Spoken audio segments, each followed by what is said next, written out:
Guys, kain o. Tingnan niyo yung ulam namin. Talapia. Woo! Talapia ni Idol. Kain tayong talapia. Ayan, ganito guys kumain ng tilapia dito sa Batangas.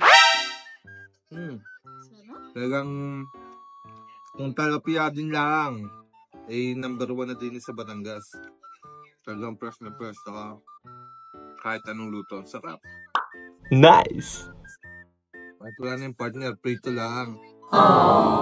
Tapos dapat ganito kayo kumain. Wala kayong sasayangin. Ultimo tinik, pag malutong kain din. Mga gayaan, huwag nyo sasayangin yan. Ginto yan din sa Batangas.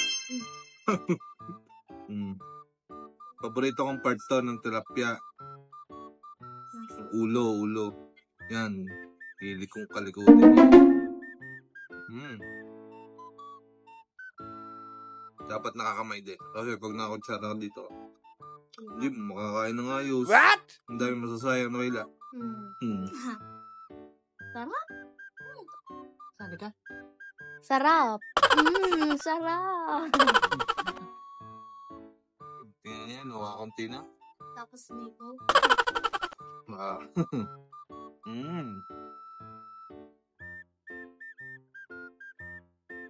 Pritong malutong lang.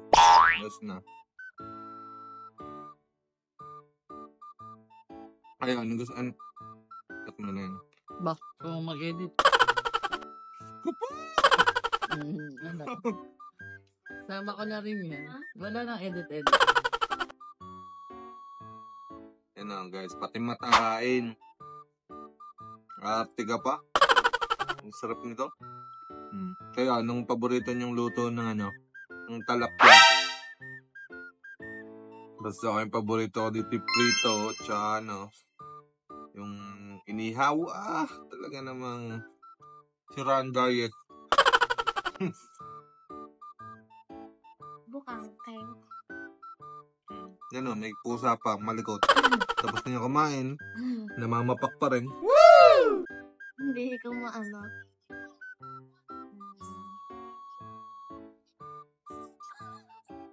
Amos tayo Bossing. Bossing means... Kain tayong talapia. Bossing means... Mga idol. morning, Yan kain din ng Pusa. ng aming pusa. Nice! Masarap. Wow! Guys, may isa pang ulo dito. Kahit ulo lang yung akin. Ulo lang ang kinuha ko. Yan laman nga yung sa'yo. Yung may kanin pa ako tapos uubusin na niya ulam. Nasa video lang siya. Ulo lang kinakain ko. O naman. Kaya hindi mo naaawa yung si Mami. Sabi ko sabi niya. Content lang yun.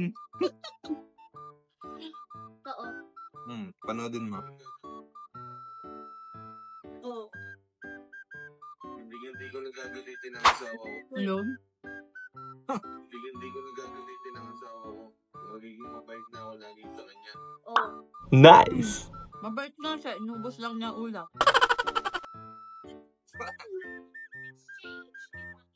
Hindi ko nagagalitin ang asawa ko.